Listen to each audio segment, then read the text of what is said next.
welcome to the Ask Us Sports podcast, where we're letting it all hit the floor tonight.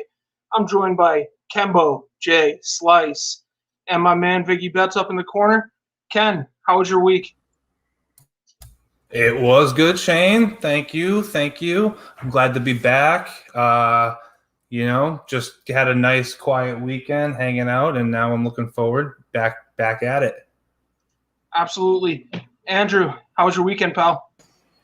It was great, Shane. Took our daughter to the water park. She loved that. It's about 5 minutes from our house, so really cool. Other than that, just relaxed and just enjoying life. That's awesome. So tonight on our podcast, we're going to talk some Suns Bucks. We're definitely going to talk about the Lightning and them winning the Cup just for a minute. We'll talk about Viggy's Italian roots for our Euro reaction. And then we'll go over some All-Star Game stuff, a little bit of NFL, and then, of course, our Ask Around segment. And then we end with Kembo, Jay, Slice, and the Collectible Corner. But to get us started, let's start with Andy tonight. Andy, what's your reaction on the Sun Bucks so far?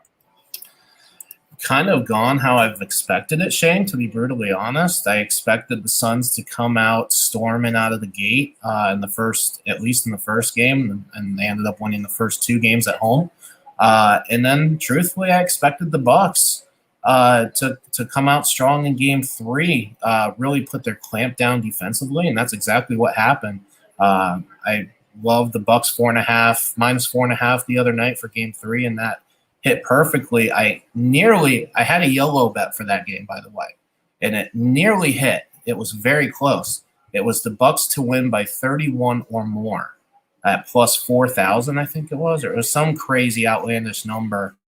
And they were up by 20 or something in the fourth quarter. I was thinking it was a great possibility. They end up winning by 20, but I'll take the 4.5 spread. Easy victory there. I think really kind of things are kind of shaking out. The key here is what happens in Game 4. Do the Suns come out, rebound off of their Game 3 loss and go up 3-1 and kind of put a chokehold on this series?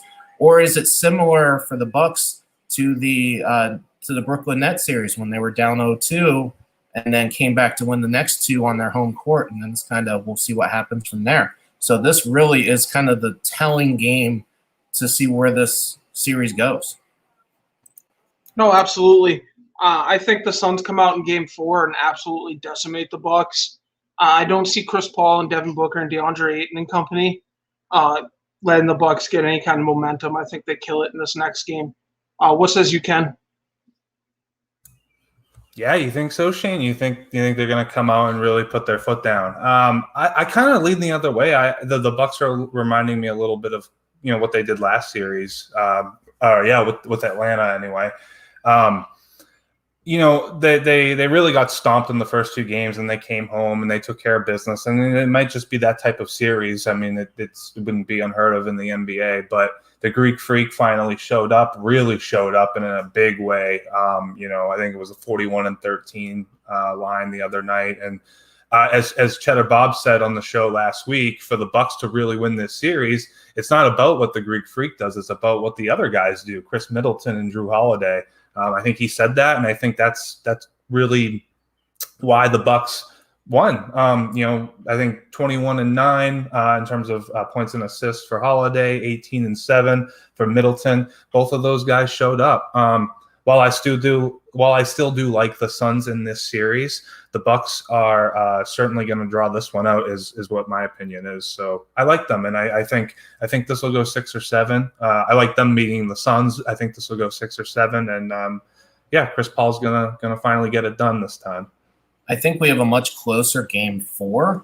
I don't see this as a blowout by any stretch of the imagination. I think it goes either way, to be honest with you. I think Milwaukee's crew, other than Giannis, really has to step up to the plate. Talking guys like, Chris Middleton is the obvious one, but we need to see a lot more of, Drew Holiday and some of the guys coming off the bench like, PJ Tucker and Bobby Portis. Those guys. Really, the supporting cast is what we really need to see from Milwaukee. We all know about how, Giannis can just score 35 a game, and he's averaging 34 in the finals. So really, he's doing what he needs to do.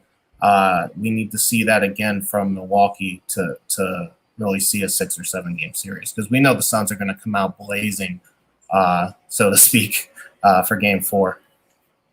Yeah, I know you mentioned Bobby Portis. I really do like what Bobby Portis has actually brought to the Bucks in this postseason. I thought he's put together a pretty solid postseason.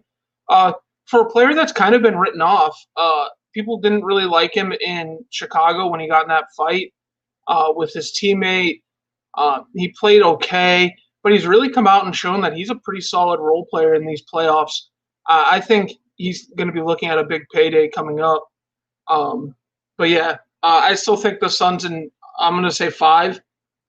I think the Suns kind of put a chokehold on it in Game 4, and then Game 5, I'm pretty sure, is back to Phoenix, and that's going to be a wrap for the Bucks, which is my opinion. And then moving on to our hockey expert of the group, Ken. Ken, it was pretty clear that the Lightning were the best team in the playoffs, right? I want to clarify that you use that term extremely loosely for the listeners, expert. Yeah, Kucherov was kind of in full heel mode. The Lightning took care of business. The Lightning have certainly kind of taken center stage as that NHL villain role, which is great for the NHL, frankly. I don't know if you guys saw the Kucherov video where he was sitting there shirtless, ranting and raving, and basically just kind of dumping all over the Montreal Canadiens and saying how their Stanley Cup was the Western Conference Finals and how glorified they felt after their win. And it was a little kind of overbearing, but I think it's good for hockey because this is what hockey needs more of. It needs things to get people talking. It needs things on the front of the paper, if you will, the front of the newspaper. And I think the Lightning going full heel mode this year is what's best for hockey. As a Patriots fan, I sort of know what that's like to be the heel of the league for the NFL. So good for the Lightning. They pulled it out. Nefarious reasons, nefarious ways, but nevertheless they got it done. So good for them. Back-to-back titles. That's incredible. The biggest question is who dented the cup? Who is responsible for that? Did you guys see that? I did not. Severely dented. I didn't see it. Severely dented. Oh, severely dented. Take a look. Google it right now. Someone in that team did something. Got a little too drunk. Got a little too wasted. Dropped it. It's amazing. It could have been. I'm just saying, someone did it. I loved that post-game press conference that you were talking about, where he's sitting there shirtless, drinking a beer, pretty much just talking shit to the media and to the Canadians. I thought that was excellent. Great TV. At least has me interested a little bit in watching regular season hockey. I mean, I definitely enjoy playoff hockey. Regular season hockey, though, I don't know. I'm a hit or miss there. You have to be a better, in my opinion. Yeah. I do enjoy fantasy hockey for what it's worth. Yeah, I've never tried fantasy hockey, but that sounds like something I possibly might dabble in next season. Maybe we'll see. I don't really know a lot of players, so I may be just throwing darts at a dartboard. But moving on, let's talk a little bit about Italia, right, Andy? I know you had placed a live bet on Italy to beat England when they went into extra time. Tell me your thought process there. I got a little too excited, Shane, because I didn't realize that bet included PK. Did not include PKs, so I still ended up losing that bet. I'm like, okay, I'll just take Italy live. When it was in its extra time, and I'm thinking, okay, this will go all the way to the end, but it did not include PK. So, while I did not win the bet, I'm still very happy for Italy. My 47.9% or 48.9% Italian roots according to 23andme.com. And of course, my last name is Vigilati with an I, so I do have a pretty solid Italian background. So, and I've been to the country as well.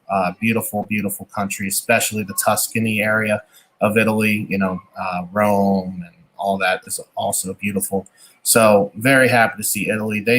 I know what you mean. They didn't deserve it. I know what you're saying there, Shane. But you know what? England had their chances. As a card guy, I was just so disappointed because Italy doesn't really have anyone worth collecting right now. I mean, they've got their goalie, but goalies are like pitchers in baseball. They're not highly collectible. They don't hold a lot of value. And England's got all the young guys: Jadon Sancho, Mason Mount, Jude Bellingham, Saku. Harry Kane has seen a spike. So they just have so much talent, and I have a few of their. You're just disappointed because I wanted to see their cards rise. I'm invested into a few of them, especially Jadon Sancho. When's the World Cup? Isn't that coming up next 2022? Year? Yeah, so there you got another opportunity there. But absolutely, and I think England's in the top 5 to potentially win. And when the English player missed that penalty kick off the post, I kind of had a feeling that things were going to go towards Italy's way. So I have a question for you, Ken. I saw this on Twitter. Are you familiar? You're pretty kind of familiar with PKs, right? Penalty kicks. Sure. When they do the stutter step, they run up, stutter step, and kick. Do you think that's more or less ineffective, and it gets more into the person trying to kick it into the net's head rather than the goalie? Yeah, I mean, so as somebody who's never really played soccer and really is an amateur watcher, it seems like something that would more so distract the person trying to gain the momentum and forward with their kick. I don't know, like it's not really that. I don't think it's that much of a great fake out. So, I personally would agree to that belief that it's probably detrimental to the offense more so than it is to the goalie. Who, I mean, let's be real. It's not something the goalie's never seen before. Yeah, I saw that tweet on Twitter. After PKs had happened, and I was like, wow, that's an interesting point that I've never thought of. Is that maybe it definitely affects the kicker more than the goalie. Yeah. And to say I was disappointed is an understatement. I was rooting for England pretty much from, the single elimination rounds, the tournament rounds. So I'm disappointed, but we'll see what happens in the World Cup. I think England's got a great team. They've got a young team. They're very deep. So I think they're going to be a tough team come World Cup time, but also you then throw in Brazil, Argentina, you throw in the U.S., which looks like they're going to be scrappy. So you've got these teams that didn't play in the Euros that go into the World Cup. So now there's just a very big, different dynamic. But anyways, let's go ahead and move into Viggy Bets. Viggy, what do we got on tap for tonight, brother?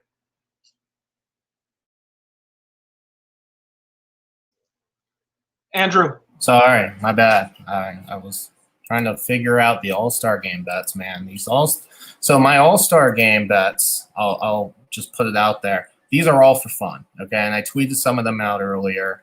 But I want to see the following tonight. I want to see a run in the first inning. I want to see a lot of scoring, right?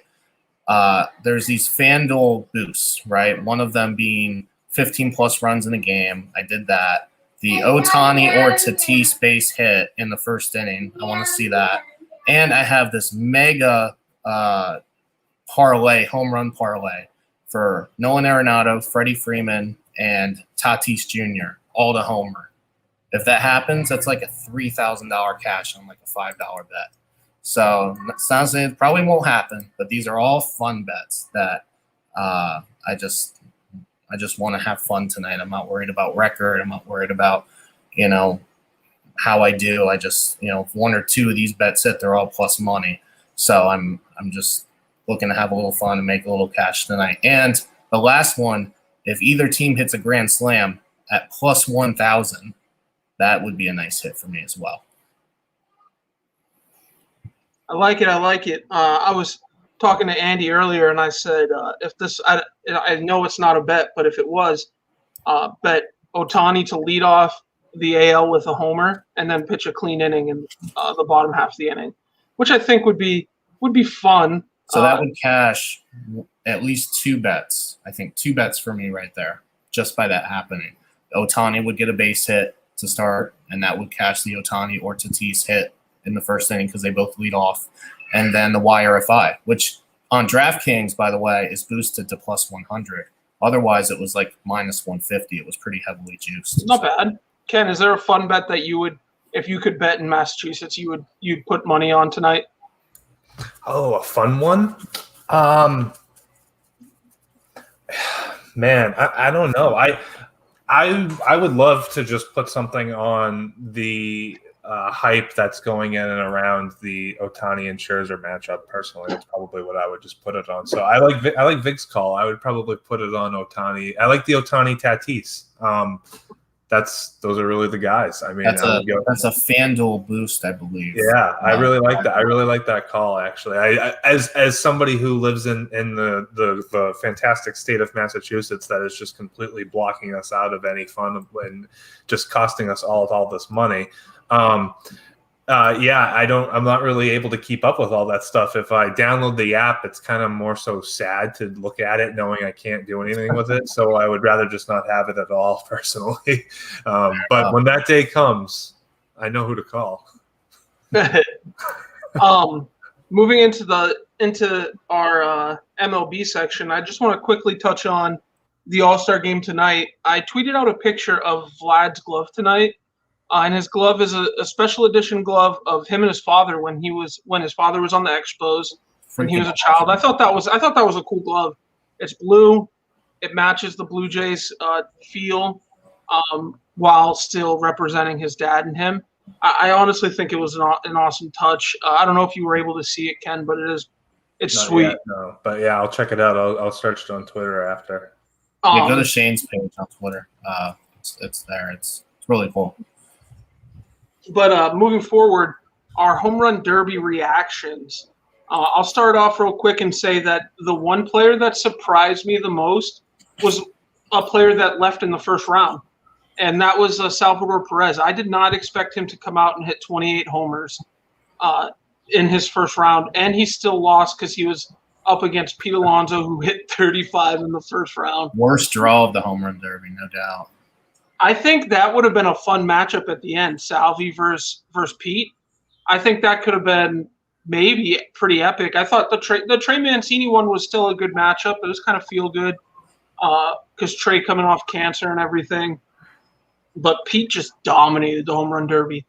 He was making it look easy, and I know Colorado didn't Humidor so that they travel further, but didn't need any help. No, he didn't. No, he didn't. Ken, what was your reaction to the home run derby?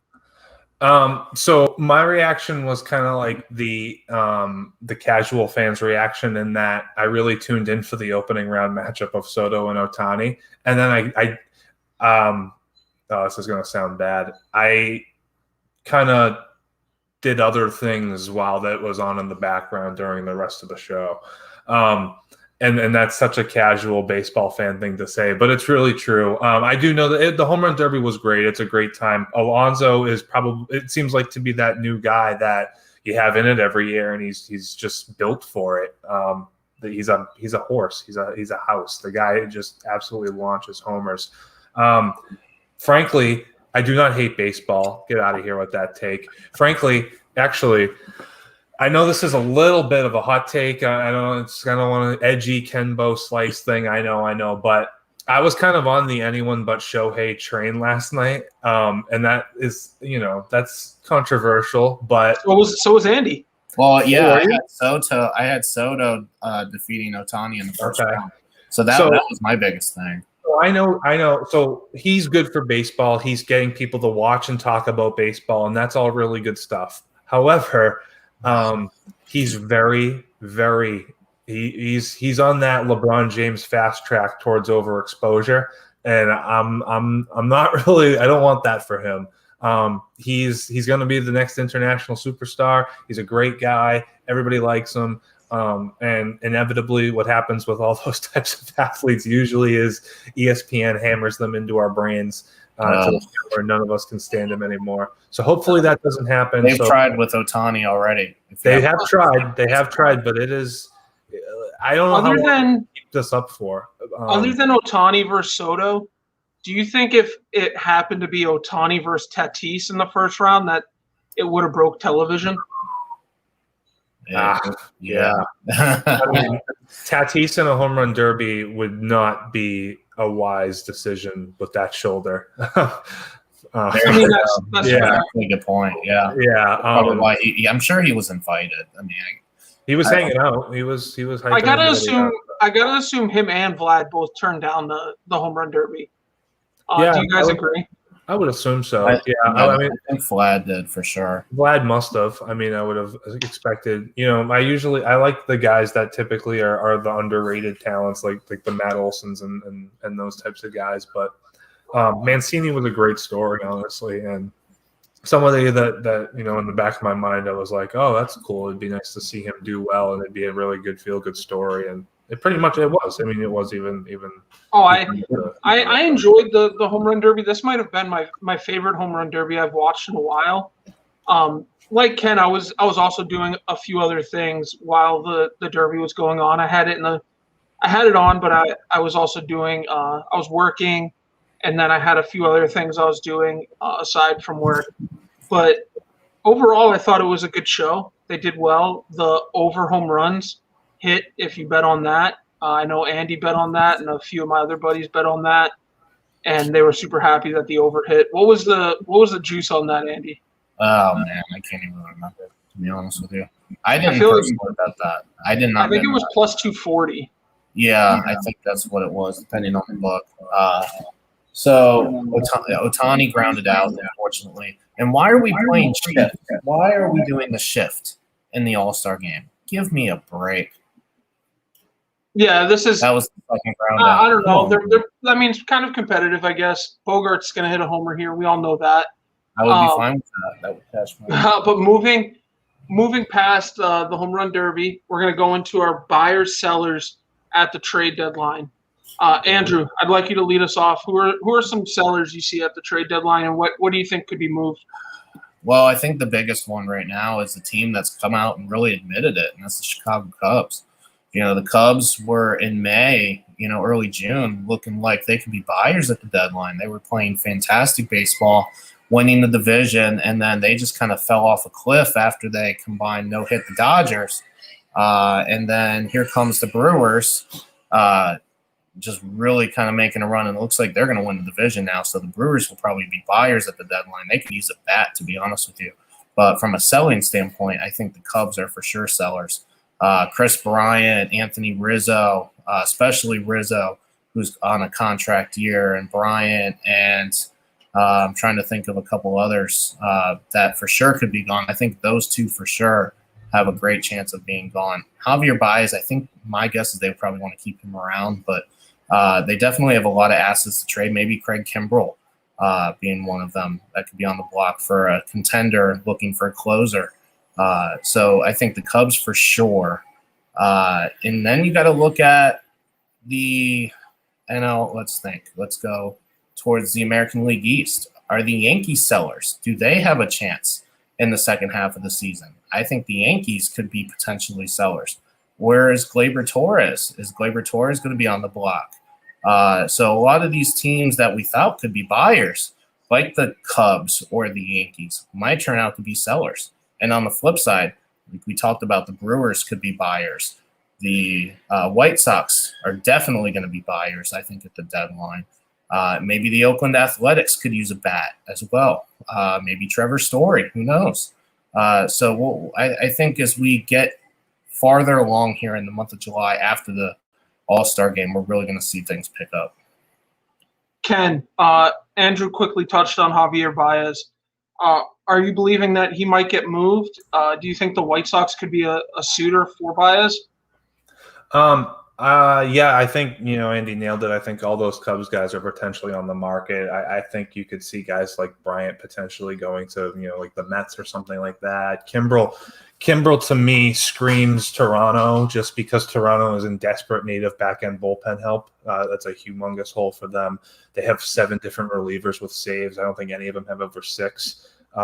And as you just said, Shane, Javi Baez, I do believe there will be a lot of commotion and chatter regarding him. Personally, I think Andy briefly mentioned this. I think the Oakland A's are a team that would really benefit from a Baez or a Story. I think they have 2 home runs from their shortstops this year. They would really benefit from a Baez or a Story. So I could see one of them potentially ending up there, and maybe the other one ends up in Chicago on the White Sox. That wouldn't surprise me at all. I could also potentially see the Giants being buyers. They have stuck around. I don't think anybody really expected them to. They've sort of come out of nowhere. They do have some holes. They could use. The arm market is a little tough out there, but I could potentially actually see the Dodgers looking to acquire an arm, given the issues that they have with Kershaw's health, and Bauer is under investigation. So I don't know what the Rockies are thinking in terms of German Marquez. I think he is by far the most feasible acquired talent at this deadline. I think Max Scherzer is going to cost an arm and a leg, and I think the other guys like the Tyler Andersons of the world aren't really that good. I think German Marquez is kind of like that perfect midseason acquisition, and I could see him going to a team like the Dodgers or the Giants. But again, that's an interdivision trades are tough. So again, there's not going to be a shortage of team looking for pitchers. So I think Marquez is certainly on that short list. Do you think he benefits from getting out of Colorado? So he's an interesting case in that his home road splits are actually, fairly straightforward. They're actually better. Yeah, and he's good in Coors Field, which is a reason that I like him. I think it shows. One, that he's a pretty good pitcher, and it is unique. It's kind of weird to explain why would he be better at home. I don't know if it's necessarily anything about Coors Field that makes him better. However, I do think that he is very underrated and would look great in a lot of different rotations heading into October as sort of that 2-3 hybrid type of pitcher role, number 2, number 3. And then one other question: do you think Anthony Rizzo could be a good addition to the Giants roster? That's interesting. Yeah, I was kind of juggling with what is the move for the Giants to make for some lineup help. Rizzo is one of those guys that jumps out. I think Bryant's going to command a little more, and just something about the Mets and Chris Bryant. We'll get there, Bagels. Something about the Mets and Chris Bryant, I think, really is I don't know. Call it a feeling, but that's just my gut.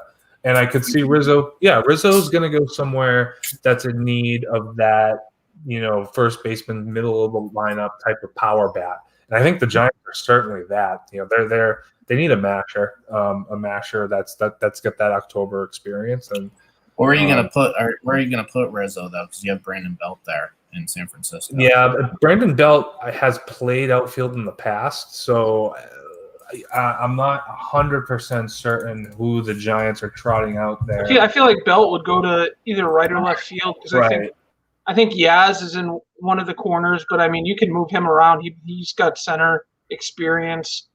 If you've got a chance to add a bat like Rizzo to a team that's potentially a World Series team. I mean, their outfield is really weak. You got Dickerson, Duggar, and Yastrzemski left to right. So I'm thinking if you were to acquire a first baseman, you just move Belt to left field, and you don't play Dickerson, or you don't play I don't know. Maybe you do need somebody out in center field. So I assume that's Tauchman, former Yankee. Tauchman's on the DL or on the IL right now, but he would be typically that guy. You're right.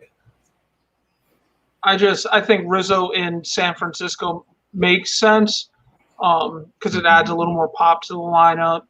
Also, Belt's on the IL as well, so who knows when he'll be back. Yeah. So, I mean, I definitely agree with you guys. I definitely see all of those teams being buyers and sellers. I think we can't forget the Rays. I think the Rays are going to be buyers. I think they're going to make at least one or two moves. Could be small moves, but I think they make moves. I think you see the Red Sox make a move to get an arm, whether it's Tyler Anderson or Richard Rodriguez from the Pirates. Yeah. I don't know if Chaim's going to give up any big talent, so I doubt we bring in a big name. I would rather him not. Yeah, I mean, he did just to touch on the MLB draft for a second. I thought he did an excellent job in the draft. I really liked the two picks he got in the first 2 rounds. I thought Marcelo Meyer falling to 4 was a big win for him. Whether you put him at 3rd and move Devers to 1st in a few years, or maybe you make Meyer the second baseman. I think there are a bunch of moves that could possibly be made there. Did you like his 2 picks, Ken? At least the Meyer pick? I did really like the Meyer pick. I know it's tough to say because not everybody's going to have the same number 1, but a lot of people had him as the number 1. So to get him where we got him is certainly, a good move. I know everybody was holding out hope that we would get lighter, but I don't know. What was it? No, it's on a different MLB topic. Go ahead. I was just going to say real quickly, I mean, I think the one thing is that you would have liked to see them take a little bit more pitching overall. They really went, I think, hitting heavy in the grand scheme of things, if I read correctly. So I know we struggled developing pitchers historically, so it's something that maybe you shy away from and you keep developing that hitting talent. You look to turn that into pitching elsewhere. I'm not against that strategy if that's what they're doing. So overall, I was encouraged. I'm still encouraged with Bloom. He's made. I know a lot of people wanted us to take either Leiter or Rocker from Vandy, and I thought taking Meyer was a good pick. He's compared to Chipper Jones. From the left side of the plate. So I think if you're getting that kind of comparison, you've got to make that pick, right? I mean, it's not every day you get someone that's compared to a Hall of Famer. I mean, he's also had his swing compared to Robinson Cano. I don't know if that's Cano steroids Cano or it's still a sweet swing though. Yeah, that's true. I think in the long run, the Red Sox fan base will be happy about the pick. I think he's going to be pretty good. Andrew, what did you want to touch on, pal? And we get a special guest tonight. We have a special guest tonight. My daughter, Julia, is having a little trouble going to bed tonight, so she wanted to come say hi. Hopefully, you guys who end up hearing this on the audio version can see our YouTube channel at Ask Us Sports. Great promotional there, by the way, so you can see my lovely daughter at the 33-minute portion of the show. But I was going to mention to you, Ken, there is one pitcher coming up that could be a free agent pickup here in mid-July that's having a showcase. Oh, yeah, you're impressed by that. And that's Cole Hamels. Cole Hamels. You think he's still got it in him? I mean, he didn't get a big opportunity with Atlanta last year. He was hurt, but if he can stay healthy, he'll definitely be a pickup for some team. And I know the Red Sox, and this according to Rob Bradford of WEEI, will be in attendance to watch Cole. So could be a pickup for a contender as we get into the, say, past trade deadline, kind of the waiver deadline portion. Let's put it this way. Cole is certainly past his prime, but there is a really solid resume there, and that's better than you can say for some of these bums that we're trotting out. So I'm all about it. I was gonna say over Garrett Richards, I think I'd at least give Cole a couple starts to see. I hope Garrett Richards is doing all right, because to me the guy sounds like he's gonna have a nervous breakdown. So I hope he's doing well. I think the All-Star game break came at a good time for him. Give him time to kind of rest. But moving forward, there's been some noise that Trevor Story deal's already in place. Colorado has already made a move, and Deltim just hasn't made it official and is waiting till after the All-Star game. Some of the teams that have been linked are the Mets, the White Sox, the Athletics. Yep. And do you think there's truth to that? Do you think after the All-Star game we'll we'll hear a Trevor Story deal possibly within the next couple days? That'd be cool. I have him on my fantasy team. It'd be cool to see him go early on in the process anyway. It would suggest that somebody really, really wants to share something up quickly before some other teams, the other hyenas, come out to play, so to speak. Like I said earlier, I really like the A's acquiring a power bat. So to me, that strikes me as a move that they would be making. I still think that, like I said earlier, I don't know if it's going to be the Mets because I do think Chris Bryant might end up there, but that's just a hunch. I really do think the A's are the right fit. I know the White Sox are also on the table. They would probably have to bump Tim Anderson over the second. Nick Madrigal is out for a while, so they're just probably playing for this year, and they'll figure out the rest of it next year. But I'm going to bank on the A's. I think it really could be the Oakland A's. I think in terms of what it would do to a team, I think Trevor Story's biggest impact comes in Oakland. Do you think Passan will have to be in that deal to make it work? Yeah. Yeah, I do. I think it has to be an elite top tier prospector. I don't think Colorado's doing it, but it suggests to me that Oakland's considering or willing to at least engage in that if that rumor is true, because that would suggest that they are going out and doing it, weeks before the deadline is even approaching. Colorado doesn't have much of a choice though, because they're losing Trevor Story after this season, no matter what. I know. The days of paying up for a rental are over, so that's why I'm very, very skeptical to think that a prospect like Poisson would be included in this deal. It could be possible, but if you're a contender like the A's, I think it does make perfect sense to trade one of your top prospects, because we've seen the A's get to the postseason many years. Over the last 2, 3, 4 years, we've seen them get there. We've seen them either A, get to the wild card game, or B, they've won the division, but they always fall short. Similar to my Braves until last season in the division series. They just can never get over that hump. So if you bring in a guy like Trevor Story to A, give Matt Olson some protection in that lineup and really just lengthen it out when you have like a Mark Canha, when he comes off the injured list, and say a Matt Chapman, and then you put a Matt Olson and a Trevor Story as your top 4 in the lineup, that's pretty good. And I think that can win some games in the postseason, and especially give Matt Olson some protection in that lineup.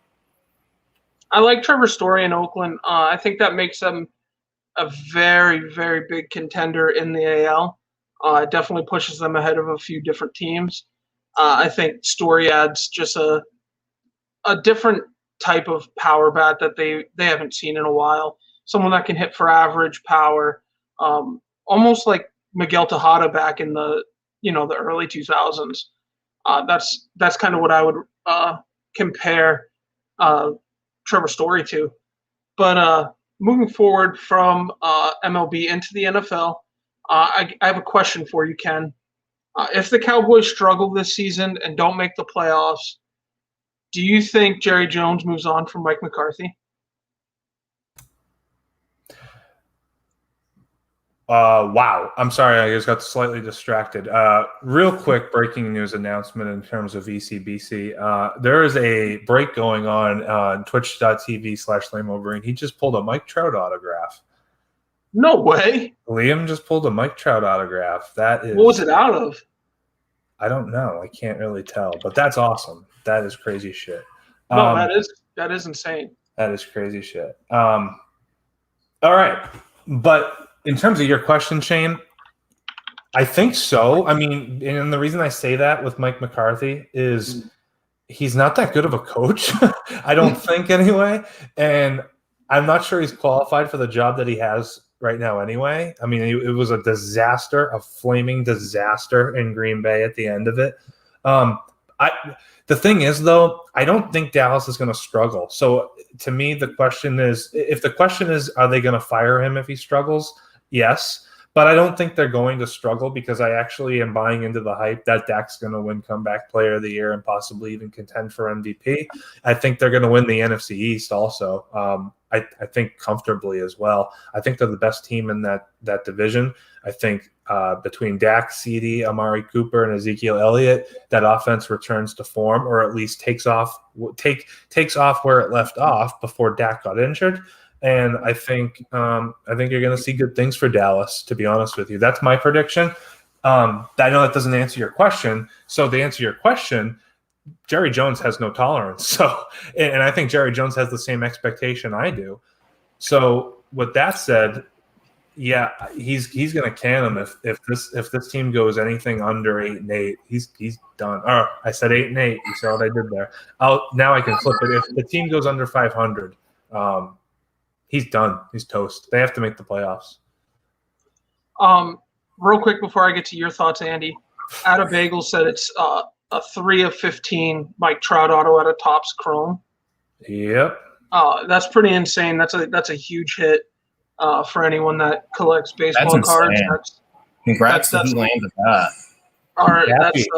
That's actually an award-winning listener. It's for Hatch. Yeah, that's for Hatch. So big hit for him. Congratulations. How much that goes for in that? Quite a bit of money. Any Mike Trout signed anything goes for good money. That's what I'm wondering. 3 of 15. I'm gonna sneakily do some comps here. It looks great, but Andrew, do you think the Cowboys and Jerry Jones have a short leash with McCarthy?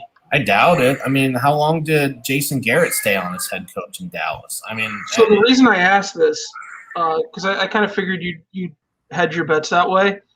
Jerry Jones said that he's not getting any younger, so his leash is going to be a lot shorter. That's just foreshadowing maybe if McCarthy struggles, right? I mean, it's possible. I think the way that Jerry Jones thinks is that he wants the true control over his team, and he wants to hire a head coach that he feels like he can manipulate. And I feel like that is, again, the case with Mike McCarthy. And I don't think the Cowboys will be in that situation. I think the Cowboys will have a pretty solid year, especially if Dak can come back and win, like I said, comeback player of the year or MVP. I think that's a for sure possibility. I think the Cowboys truthfully will be just fine. As long as Dak stays healthy. I think they could have won 10 plus games last year and made it to the postseason. So we'll see. Yeah, I think I honestly am on the same boat as you guys. I think Dak's going to be great this year. I think he's got too many weapons not to be good. I think that defense is retooled. I think the Cowboys are going to have a solid season. McCarthy's a good coach. I think he'll be able to get through this. Ken, do you think Dak could possibly win MVP this year? Absolutely. I don't have the exact numbers in front of me. However, if you take what Dak was doing last year, which was on pace for well over 5,000 yards, and you give him 80% of that, 90% of that, he can take a 10% regression and still be on pace for 5,000 yards. So he was unreal last year. He was unreal. Comeback before MVP is a good call. He's going to win the comeback. I think he's a lock for that already because he always plays at an elite level. He's never not played an elite level. He's a really, really good quarterback, frankly. And I know he gets a lot of flack because he's the Dallas Cowboys, and then that's how it goes. But I really like him, and I think he's a front runner for me for MVP. There's a couple of those like sneaky quarterbacks that haven't taken those elite steps forward yet, but have shown a lot of promise. Guys like Dak Prescott and Baker Mayfield that I think could take some really nice steps forward this year. And no, I'm not sucking up to you, Bagels, by dropping the Baker Mayfield name. I actually do think he's going to take some steps forward. I do believe that. No, I like Baker this year too. I'm with you on that. I think Baker has a good season this year, especially with his supporting cast. When you've got running backs like Kareem Hunt, Nick Chubb, And then you've got Odell Beckham healthy, Jarvis Landry. You add in a couple other guys. Baker's running that camp right now, or he ran that camp before training camp started with all of the position players. I think he's on the right path. I think he's going to have a great season. As do I think Dak's going to have a great season. So, Mike, I have a fantasy question for you, Ken. Where are you drafting Ryan Tannehill this year? Do you think he's in the upper echelon of quarterbacks to be taken? Let's say round 7 being the lowest. Would you consider that for Tannehill being the lowest place you'd be able to get him? You're muted, Ken. That's my bad. That's my bad. Amateur move, rookie move. Where would I take Tannehill? I think Tannehill is the perfect weight quarterback this year. He never gets the respect, except recently when Shane jumped on his bandwagon that I had been on for multiple years already. But the fact of the matter is, I think it's something like 21 out of 26 starts as a Titan. He has been an above average quarterback, which I believe is 20 fantasy points or higher in 6-point per passing touchdown leagues. So there is true league winning MVP upside here, league winning upside, because people who are able to fill out their rosters in the early rounds with the wide receivers, tight ends, and running backs and draft that late round quarterback that plays like a top 5 quarterback generally are going to do really well on their fantasy teams. Unless you pending other unforeseen circumstances in keeper and dynasty. But Tannehill is no joke. He had as many top 5 weekly finishes in fantasy last year as Mahomes did. He had as many 25-point games as Deshaun Watson, and he finished with like 30 or 40 less fantasy points than Mahomes. So like the margin is not as big between him and, let's say, the Lamar Jacksons and the other quarterbacks that you're picking at 2 through 5. Dak Prescott, Kyler Murray. You're picking these quarterbacks at 2 through 5. You can get Tannehill at 8, 9, 10, 3 or 4 rounds later, and you're filling out your roster with other things. I think he should be going 7th. I think after Patty, Kyler, Josh Allen, Dak, Lamar, and maybe Russell Wilson. I think that's really where I would pick him. He's going more around 11th or 12th, which I think is too late. I mean, that's after Jalen Hurts and Justin Herbert, which I'm not comfortable taking those sophomores over. I'd maybe take Brady over him. I think that's fair. But I'm not taking any sophomore quarterback over Tannehill. And for fantasy, I want to win. As much as the sophomores are darlings and sweethearts and flashy, I want to win. And Tannehill is a proven winner. I take him at quarterback 9, right in the middle of his ADP and where I think he should go. Quarterback 9, that's going to put you after, the other 6 guys. You can probably get him in rounds 9, 10, or 11 if you're lucky, depending on how your league is. It kind of muddles a certain 2-quarterback league. That's out the window, but it depends. No, I think I tend to agree with you here. Only way I think you take any of the sophomore quarterbacks before Tannehill is if we're talking dynasty leagues, right? Yeah. You're talking dynasty startups, because obviously in dynasty startups, I think you're taking Trevor Lawrence over, everyone but like Patty, Kyler, and stuff like that anyways, right? So I mean, and we haven't even mentioned the fact that he added a Hall of Fame wide receiver. So, I mean, he's surrounded by freak athletes. So, not only that, but people forget he's got decent wheels too. So, he'll pick up some rushing yards here and there. He used to be a receiver, so he can move a little. I don't know. You kind of sold me on him the last few weeks. I think he's going to be a very, very good player this year, especially, like you said, adding a Hall of Fame receiver. You've got another year of experience for A.J. Brown.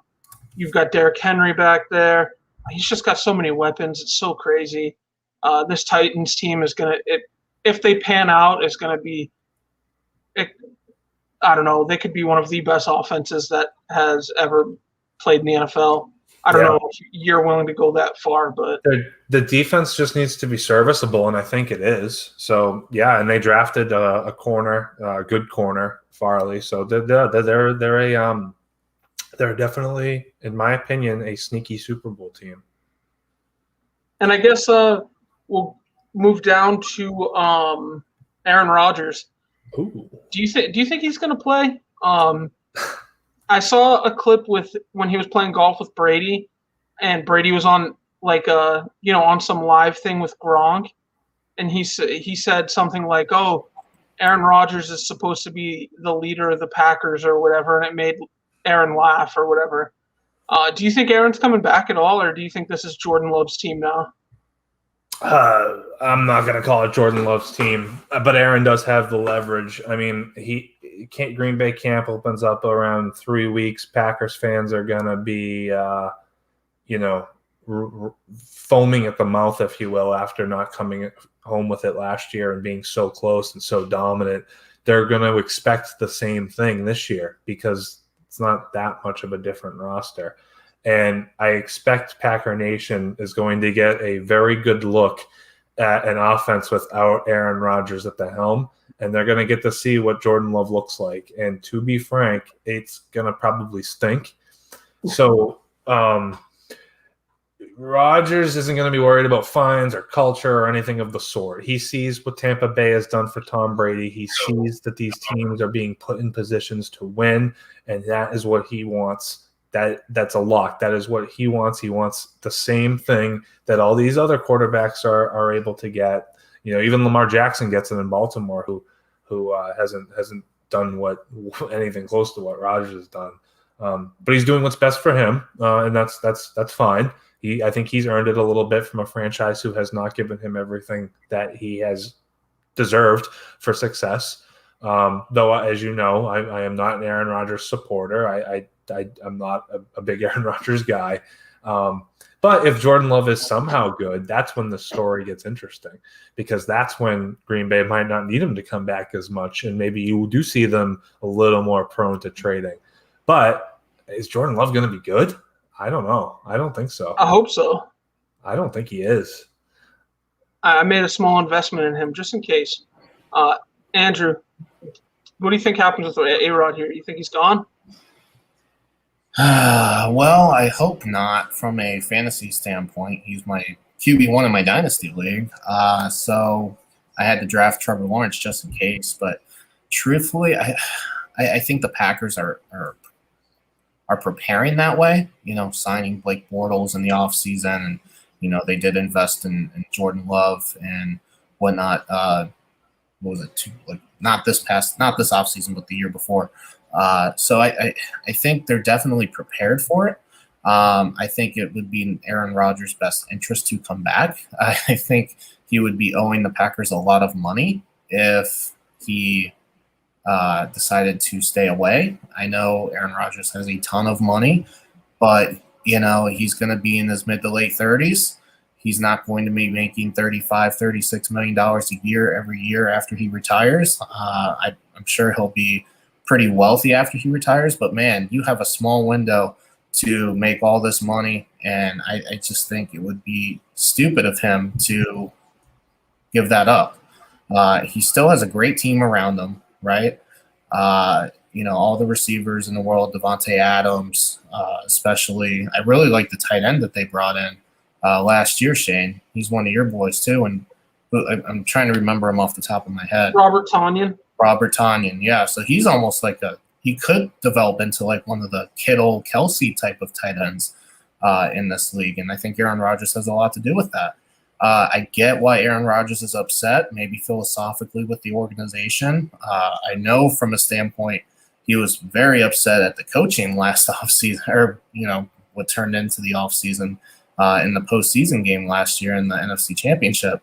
I get why Aaron Rodgers is pretty pissed off with the organization, but let's come back, be the reason that they win the championship, be the best quarterback in the league, have a revenge tour within the organization, tell them you're not going to the Super Bowl unless you have me. I know that for a fact. I'm going to come in, we're going to go to the Super Bowl, and I'm going to be the reason for it, and just play it that way instead of being a baby and staying away. That's just my opinion, anyways. Well, I like it. I think Aaron Rodgers eventually comes back. He's got to, right? And then maybe he's traded next offseason before the draft because it's obvious he wants out of Green Bay, and you're not going to be able to keep him happy forever. If he did happen to not come back, I think that's awesome. I'd love to see what Jordan Love can do. I know reports out of camp aren't amazing, so it is what it is, right? There's a legacy factor, I think, for playing quarterback for the Green Bay Packers, in my opinion. There's Bart Starr, there's Brett Favre, and now there's Aaron Rodgers. I mean, he's right up there with not only one of the best quarterbacks of all time, but from a legacy standpoint within your own franchise, you just don't want things to end badly. You just don't want to have that be the last thing remembered between Aaron Rodgers and the Packers organization. Do you think Aaron Rodgers is a Hall of Fame texter like Brett Favre? Let's not get it. I'm not going to get into that. Aaron Rodgers is the most unfunny person in America. So there's no way he would do something like that. Would you think? I think he's like, I don't know. He doesn't strike me as that type of guy, but I guess he could be wrong. You never know. I mean, I know Brett didn't send that infamous picture until he was with the Jets. So maybe Rodgers just needs to change the scenery, and then we see his outgoing funniness side. come out. His outgoing side. I mean, I'm sure he's eligible, right? He's an eligible bachelor, or is he not? Is he? Wait, he's engaged now. Yeah, right? He's engaged now. He is engaged now, so wouldn't be in his best interest to do that either. Was it last year, the year before, that Rodgers got hurt and then gave a post-game interview, and he had like this weird Southern accent, and he's from California. I can't remember, but it was a huge meme on Twitter for a long time about how he played, got hurt, and then came back like all morphined up and had this weird like Southern accent. And I think that's the funniest thing that Rodgers has done his whole career. Yeah, but, you know me. I'm not a Rodgers guy.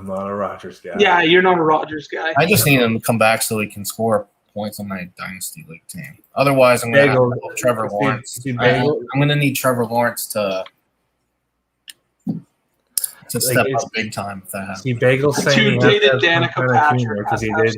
No, like the epitome of Aaron Rodgers was. I saw him on Good Morning Football one morning, and they were asking him like these like trivia questions for whatever reason. I don't know what it was, and I asked him like to name his favorite drink, or like the name like what is this drink or whatever, and it was all the ingredients of a Roy Rogers. Get it? Because his name is Aaron Rodgers. And he goes, Shirley Temple. And everybody was just like, oh, that is so him. It is so him. Personally, I thought Olivia Munn was better than Danica Patrick, but what do I know? That was the girl from Danica. I mean, if we're rating girls, Danica Patrick's probably up there, right? She's got to be. In terms of Danica versus Olivia Munn, I don't know. Olivia Are you also dating Olivia Munn? Who? He also dated Olivia. Who? Are you leaning that way? Oh, am I leaning Olivia that way? I don't know. I don't think so. I think I go Danica Patrick. I think she's a smoke show. Oh, Shane, we don't usually agree on these things. I mean, it's not usually, right? But sometimes we do. We've had our moments where we've had our run-ins in the past, but it is seldom. It is few and far between. I'll tell you that. Out of Bagels is right. His new fiance was never in a GoDaddy commercial. That's true. Before that was a thing, yeah. Before that was really a big deal. Do you remember that WWE diva that sponsored GoDaddy? She was a smoke show too. Was it? No, I don't know. I can't remember her name. What about the Bella Twins? No, I don't think so. But I think it was before that. I know here. I don't remember who it was, but I know you're. It was like 2008, right? It was a while ago. Yeah. It was like when Christy Hemme was big. We'll have to do a WWE segment at some point or a show. Yeah, I'm down.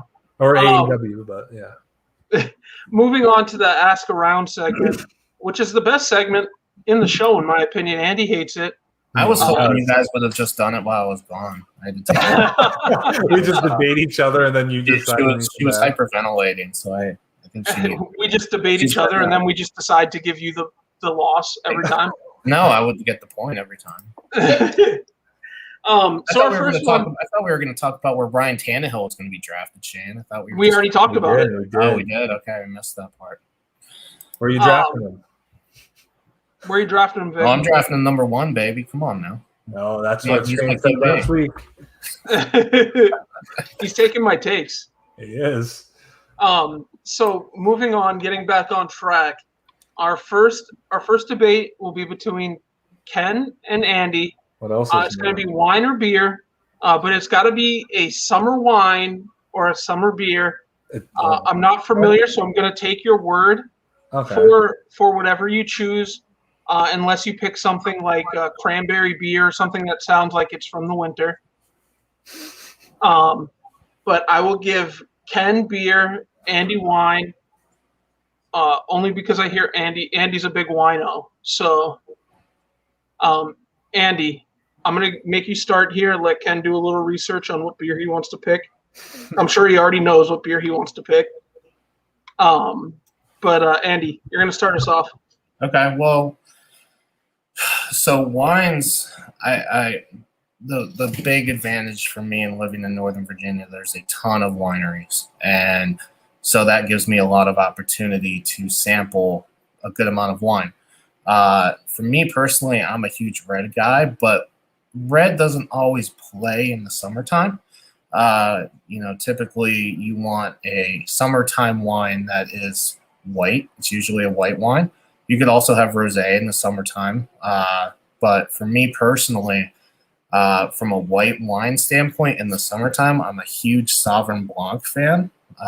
Really, if you can sit outside, if you're going to sit outside in 90-degree temperatures, you're going to get a wine glass with a couple ice cubes in it with some Sauvignon Blanc and just look at the scenery at a winery. There's really not much better than that. It's got, trying to think of what the taste of it would be. It's kind of a bitter wine to me.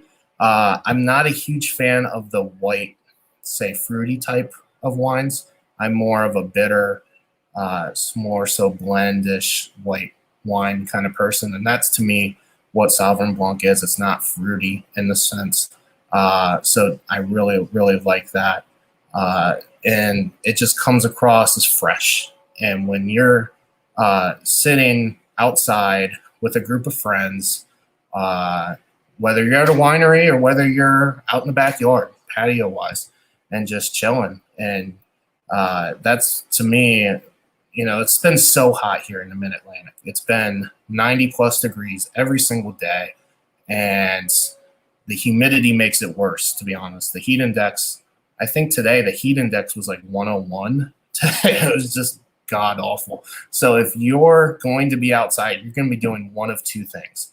You're going to be either A, in a swimming pool, or B, holding a glass of wine, Sauvignon Blanc, white wine. It's got a nice bitter taste to it. It's got a couple ice cubes in it to make it extra cold, and you're just living life. So that, to me, that's my favorite white wine. What would you pair food wise with that? What would I pair food wise with that? That's a great question. To be honest with you, I think I would say like appetizers wise, like if you do like some prosciutto and some salami and baguette, like if you're having a picnic, I think that would be the best course of action.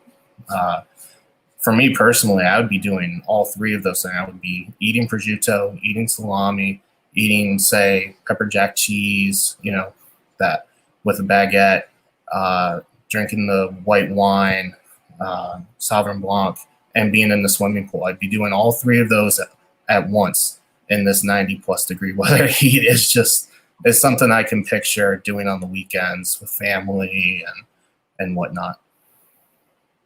Out of Bagels said he's pairing the white wine with some shellfish or fish. Ken, while Andy's in the pool eating his cheese plate, drinking his wine, what kind of beer are we drinking? I didn't take Andy for it to be so fancy. I admire your taste in wine. It's actually it's right on par with my own, with the little bit that I do drink actually. But Bagels is right. The fish shellfish combo. That's fancy. Yeah, but for me, I'm not thinking about it from a meal standpoint. I'm just thinking about it just relaxing, having some appetizers, that kind of thing. Just I think Shane assigned it's not wrong. I think Shane assigned this appropriately because I am much more of a beer guy. That is definitely my thing, and nothing to me is summer quite like, I guess, one of two things. You could be at the baseball ballpark slugging back a Fenway Frank along with your favorite beer, which for me is going to be fish sticks, not fancy, which for me is going to be Harpoon Camp Wanamango, by far my favorite summer beer, followed closely by Summer Shandy. Now, both of those have that kind of fruit tint to them, if you will, to go with Wanamango. It's a pale ale, but it's a light beer, if I could say that. It's a very tropical beer. It makes you think you're drinking it in Hawaii or down in the Caribbean, if you will. And it's got that mango puree sort of addition to it that really makes it that summer kick. And that to me is really my go-to, whether I'm up at the lake, up in Maine, New Hampshire, or down here in Massachusetts at the lake. If you're lucky enough to find that at the ballpark, or you're just hanging out at home, really or you can get really fancy and you can go to the brewery, because there's really nothing like hanging out outside on a summer brewery. I'm looking at you, gang. Shout out the best brewery I've ever been to. Hung out there for hours outside drinking beers, and it was right at the start of summer, and it was just we fell in love with it personally, and we'd love to go back. It's in New York, but yeah, that's summer to me. Sitting back and slugging some, and nothing better than in terms of slugging some with your buddies at like an offline fantasy draft where you're getting together with everybody, you're getting a keg, and everybody's kind of knocking a few back. So we'll all be looking forward to that coming up towards the end of the summer too. There's just event after event after event, and the one staple at each and every one of them is beer for me. I like it. I'll be there drinking my wine while you guys sip on the beer. I have nothing bad to say about beer. I will say IPAs are terrible. I hate. They're not the best. They're an acquired taste. When in doubt, just give me my wine and I'll be happy. Yeah, IPAs are definitely an acquired taste. Ken played on my I like a fruity drink. I'm not a big beer guy. I'm not a big wine guy. First time I ever actually drank wine was at Andy's wedding. And it was the first time you ever drank beer too, Shane? Was that my wedding? It wasn't the first time I ever drank beer, no. But it was the first time I ever drank wine. And it is true. Ladies, if you're out there, if you're ever wanting to hit on me at the bar, instead of buying me a beer or some wine, buy me a Cosmo. Yeah. I like the fruity drinks with the umbrellas. Yep. Give me a Cosmo or a margarita. I don't know if any women will be hitting on you with that, Shane. You might have the wrong. You can save a lot of money and just get them a cup of. If guys want to hit on me too and buy me free drinks, let's do it. Well, Shane's not going to complain. Yeah. I mean, frankly, yeah, you could save yourself a lot of money and just buy Shane like a cup of maraschino cherries instead. See, Adam Bagel said, "Point to Shane." Point to Shane. Just give him point Shane. I'm good. But if I had to gun to my head, I had to choose one. I think I'm gonna go with Ken just because the mango sounds the most interesting. I don't. That's one thing I don't like about wine is when it's so bitter. That's not for me. But if it's got I love the mango flavor, so there are plenty of summer wines, Shane, that are out there that are fruity. But you talked about a bitter wine. But for me, I'm more of a dry. You should have came out and hit on me and gave me Cosmo. I do share that sentiment. The fruity. I like the sort of the bitter wine myself, but the fruity wine has its place. But like I said, it's 2021, Andy. If anyone wants to buy me free drinks, I'm in. But let's move on from this madness. So this next one, I don't want you to debate who's better. I want you to debate who's worse. And that's between Roger Goodell and Rob Manfred. Honestly, I don't think this could have played out better between you two because Andy knows who he's getting. I think he could just – Andy, tell me who you're getting. Andy frozen. Please tell me I'm getting Rob Manfred. You're getting Rob Manfred. You are. Okay, good. Oh, okay. Roger Goodell. Ken, you get Rob Manfred. No. Wait, what? I'm ready to go with Roger. All right, whatever. Yeah, I'm ready to go with Manfred, too. Oh, what's he doing? Shane's throwing the curveball. All right, I'm ready to go for both, so you won't. Okay, Ken, you're going to get Manfred. Go for it. I am? Yep. Man, I could make the argument for both of them, but Manfred. That's the face I wanted from Andy. You see that disappointment right there? Rob Manfred, this ass clown doesn't know his ass from his elbow. Manfred does not know his ass from his elbow. He wants home runs and he wants faster games. A genius. That the two things counteract each other. They don't go hand in hand. You want fast games? Stop limiting pitchers. You want home runs? Well, then get comfortable. Buckle up and sit down because you're going to be there a while. Like, baseball is lower scoring games. Baseball is not football 17-14. Baseball is meant to be 3-1. Let's be real here. That's what classic baseball is, and that's what good baseball is. We had a home run derby last night for that purpose, so you can get your little home run spree in. Now we get back to baseball. Bottom of the ninth, 2 outs, bases loaded type of stuff. Not 14-5 in the bottom of the 5th inning. I'm sick of that crap. That's what he is turning baseball into, because every rule that he institutes does the opposite of what he's trying to do for the game of baseball. Frankly, these two just try to outdo one another. But the argument really is which one of them is worse, because there's not a saving grace for either one. And then looking back to what he does, I mean, he just doesn't know what he's doing. He institutes these rules, and they have the opposite effect pretty much every single time. And why are hitters allowed to do the things that they do, and pitchers can't do the same things?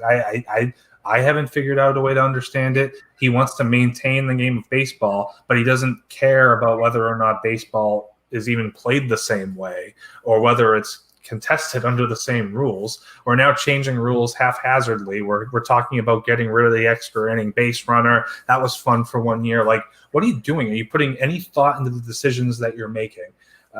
To me, he's not. And I think he's an ass clown who's got to go. I like it. Andrew, on to Roger Goodell. What do we got, brother? Well, I've never been a fan of Roger Goodell. Let's just put it to you that way. I'm not gonna give you like 10 points, because I could give you guys like 10 points, but I'll give you a couple that really kind of stand out to me. Number one is the player safety aspect of things. And the league has always been about player safety. What can the league do? What can they do from a public facing standpoint to allow the league and the players to be safe on the football field?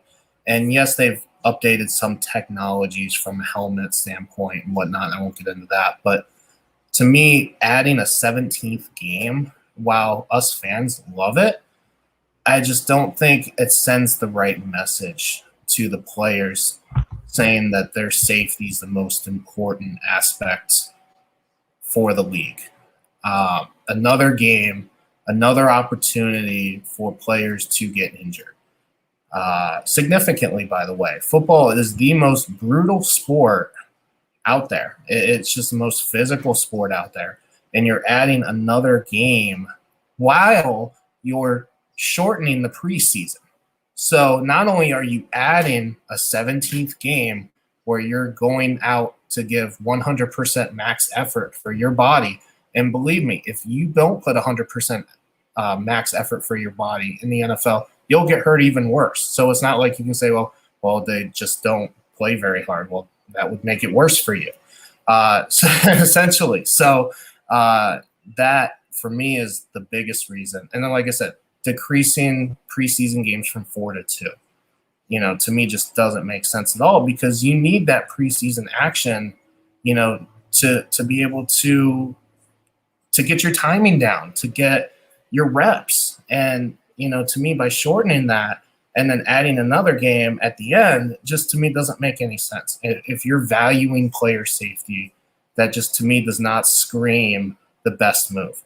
And then for me, number 2, and this has always been an issue for me, it's not as much because we have NFL Red Zone and a lot of people have, Sunday Ticket and whatnot.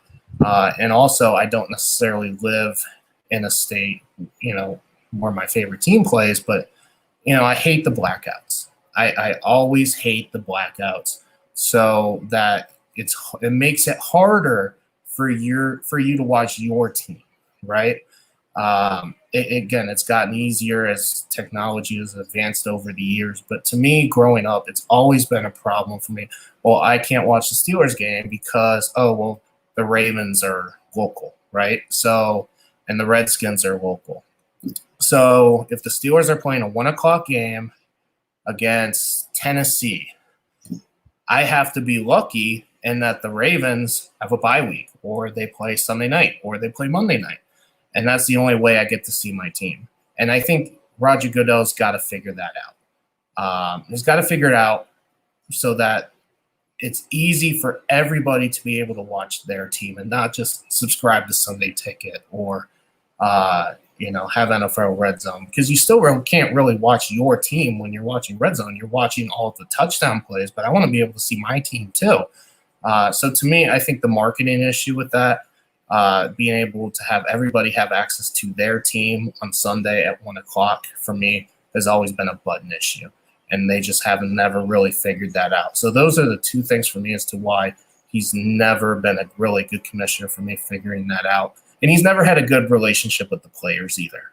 The Morris Smith, they had a lockout, and they almost had a lockout in 2011, right? And they almost had a officials lockout. For the first 3 or 4 weeks of the season, what was it, a few years ago, where the product ended up being terrible. We all remember that Monday night game, the immaculate, what was it called? The Hail Mary at the end with the replacement refs, the Green Bay Seattle game, where it was a touchdown or it was a interception, interception, touchback, or a touchdown. Which one was it? So I can't believe he let that happen. So to me, there's just been a lot of mistakes on Roger Goodell's part that if he would have prevented that, I think would have made the league better. So Goodell again. No, I'm with you. You made some good points. You both made some wonderful points. Both commissioners are awful. I did like your point about the blackouts, Andy.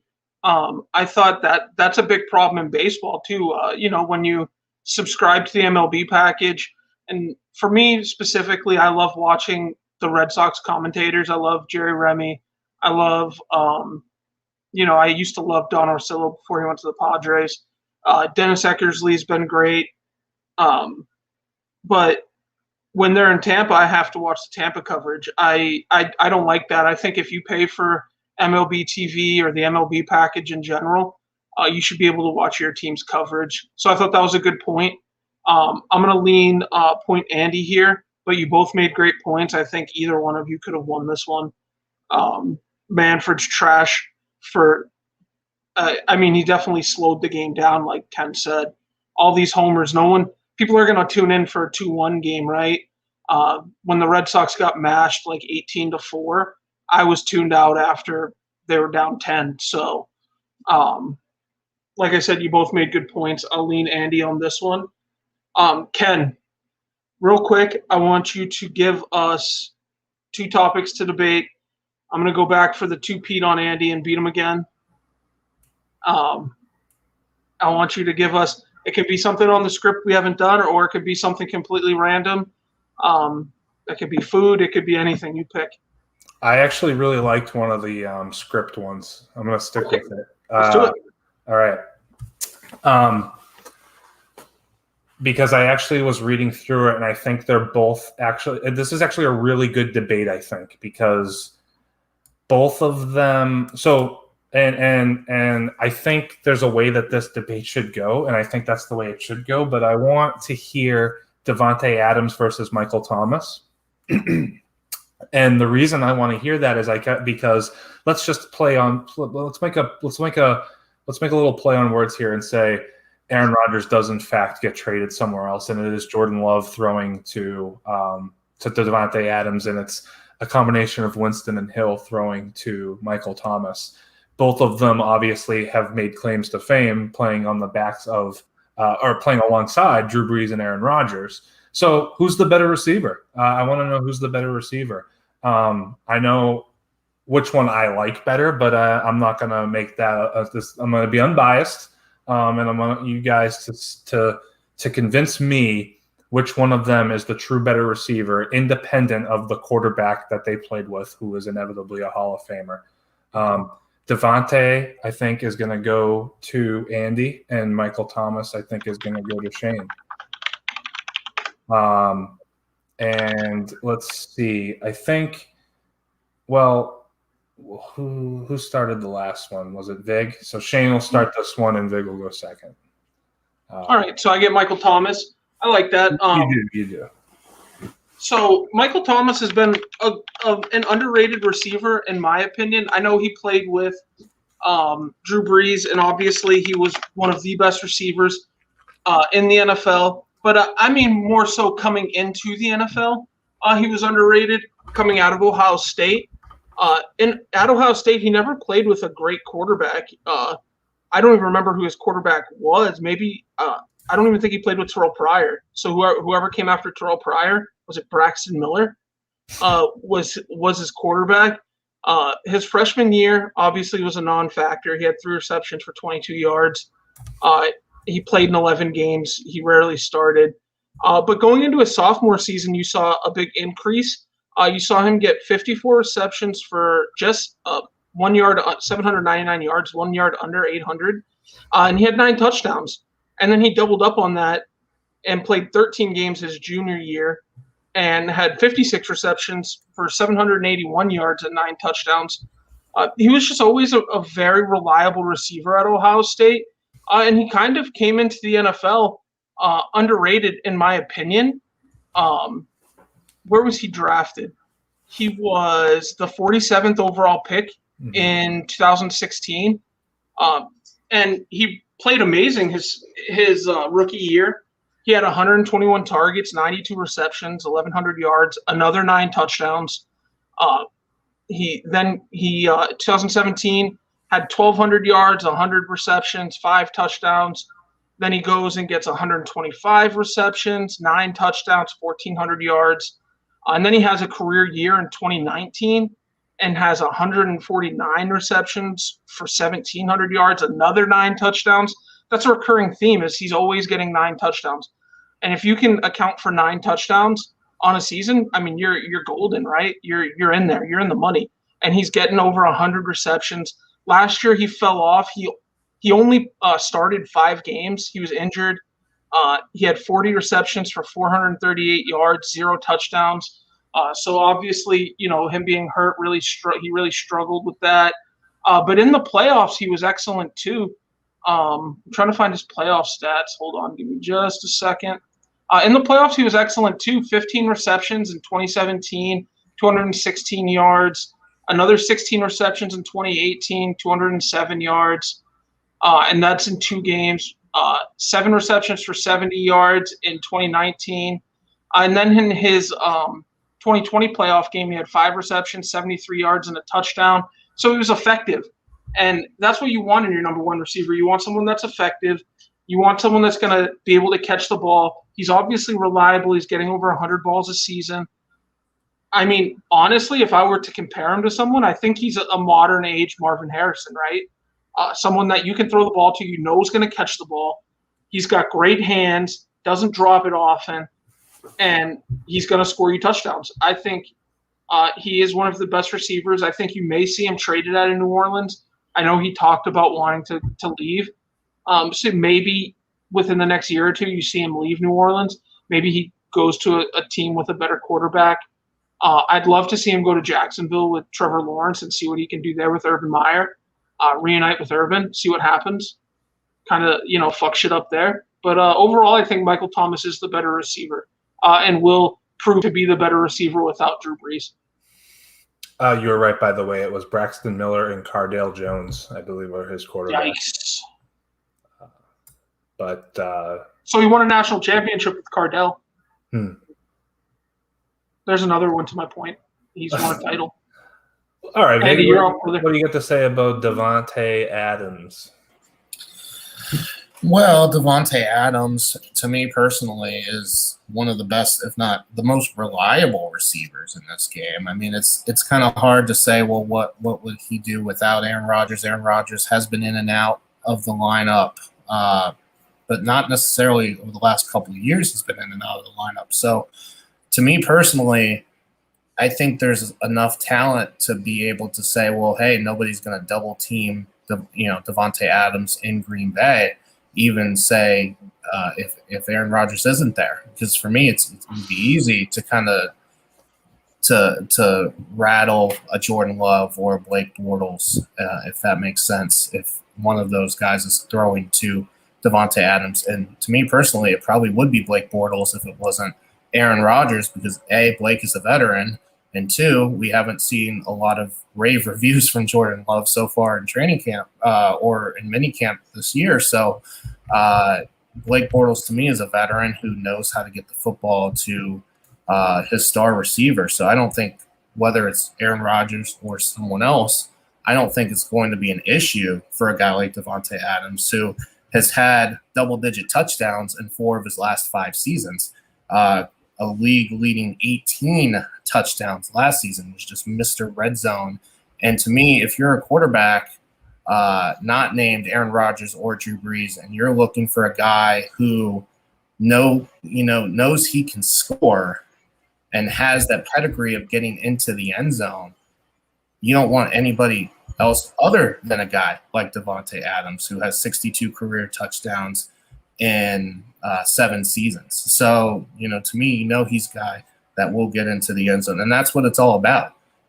Scoring touchdowns. He had 1,300 yards receiving last year, 1,374. 2 out of the last 3 seasons, he had just under 1,400 receiving yards. And he's had, let me count, 22, 35, 40, 58 touchdowns over the last 5 seasons. So for me, there's not a better option out there, except for maybe DeAndre Hopkins. But there's not, to me, a better option otherwise than Davante Adams. All right. Both very good points. I liked, Andy, what you had to say about his red zone presence, because really that is what he is. He is that red zone monster.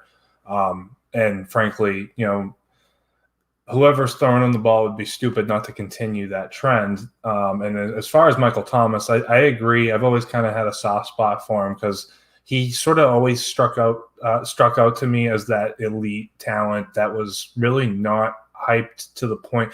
And maybe it's just the day and age now. Everybody's looking for those next offensive talents, but he was never really hyped up like guys like Jamar Chase and the guys that you see getting drafted so early this year. With that said, and Davante was a 2nd-round pick. Remember that? So they both were, I guess, right? Excuse me. I think with that said, it is with a heavy heart that I give the point here to the Thomas Brigade and Shane Miller. I think the arguments you had, Shane, were well tuned, and my overarching concern with Davante Adams is the fact that he might not have that double-digit touchdown upside without Aaron Rodgers throwing him the ball. And Michael Thomas is a guy that has made a career without having to score the touchdown every other game.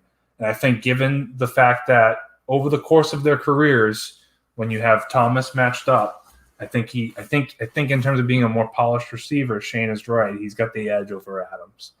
And I think, Shane, you exemplified that very well, buddy. You explained it very well. Vig, you also did.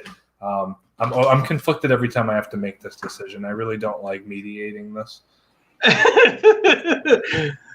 Andrew, it's okay. Didn't he have 0 touchdowns last year? I'm just looking. He had a touchdown in the playoffs. Okay, and in the playoffs, okay, and he Where it played. matters. He played. So he got 7 the high games. ankle sprain. He got the high.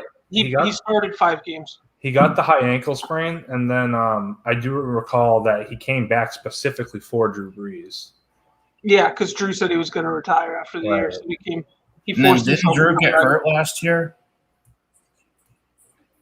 I'm sorry. Didn't Drew Brees get hurt last year? Yes. So how many touchdowns did he have? Wow. He didn't have any touchdowns last year. I mean, if you think about it in terms of last year is last year, and he was catching passes from the MVP of the league. So I mean, yeah, last year, we're talking overarching career. We're talking overarching career. He's talking career. Debate was who's going to be better without a legend. Michael Thomas had 0 touchdowns last year. Without Aaron Rodgers, I'm pretty sure He played 5 games, and Devontae Adams averages a 6. Devontae Adams averages a 6 for 61 line without Aaron Rodgers as his quarterback. So let's give Michael Thomas the point, even though he had injury riddled last year, played 7 games. I prefaced it with why are they going to be better this year? Sore loser. And we move on after Shane beats Andy again. Oh, That's 2 weeks in a row. That's some bullshit. Oh boy. Whatever. Andrew or Ken, let's move into the collectible corner. What's ECBC pulling? I heard we pulled a banger tonight. Yeah, it wasn't me. Obviously, I've been here talking with you guys, but yeah, Mr. Lamo Breen out there pulling fire. An out of 15 Mike Trout autograph. Not something you see every day. Certainly the first time we've pulled a Mike Trout auto. Couldn't have gone to a nicer guy, Jay Catch. And tomorrow is ECBC's first soccer break, which is uncharted territory for us. Some UEFA Mosaic Euros. Going to be a good time. People going for Italy, people going for England. We'll see how that goes. Very good break, though, coming up. You know, we skipped out on the hobbies, went with the H2 boxes because of the bang for the buck. We're looking forward to it. And in other card news, myself and Hatch, we actually went to our very first card show this past weekend, and that was addicting. We finally came through. We sold the gold label. It's gone. It is not in my possession anymore. I can sleep at night. I don't have the cold sweats thinking that Tatis is going to get hurt and destroy the value of it. I traded it for Pat Mahomes, so now I can sweat every time he gets sacked instead. But I'm happy with it. I'm very excited. I walked away with more money than I went in. And really, if you want to get back into the hobby, man, and you need something to really kickstart your enjoyment, go to a card show. That was a blast, an absolute blast. Really was. And frankly, I was going to save this as a question for Shane as we lead into it, but I was actually noticing something about the card show, and that was everybody was buying Patrick Mahomes. Everybody was buying Mahomes. And I think it's going to start leading into a surge in pricing for these quarterbacks. I think you're going to start seeing a lot of quarterback prices rising as we head into September. What do you think? No, I agree. It's why I'm currently, I've told you, I'm picking up a bunch of raw stuff to send away to SGC to get graded. And within the next week or so, I should be sending about 15 different quarterbacks to SGC. 15 different quarterback cards, I should say, ranging from Justin Herbert, Joe Burrow, Jordan Love. I've got some Kyler and Baker that are all going to go to SGC and get graded.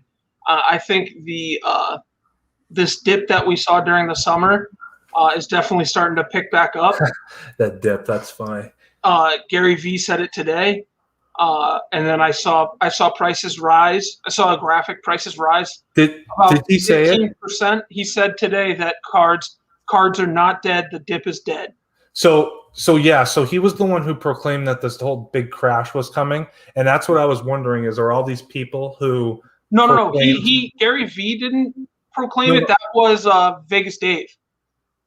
What? Oh was shit! Vegas You're right. Dave. You're absolutely right. That's my bad. You're absolutely right. So famous, Vegas Dave said it, and Gary V is actually right about it today. Because I mean, like, are all the people who proclaimed this big crash coming now claiming victory because there was a 10% cut across the board? Because that's really what happened. I was gonna say, I think the dip just stabilized the market, right? And it just kind of it's new norm. It was a 10% dip. My base Acuna went from 180 to 140 or whatever. I mean, who cares?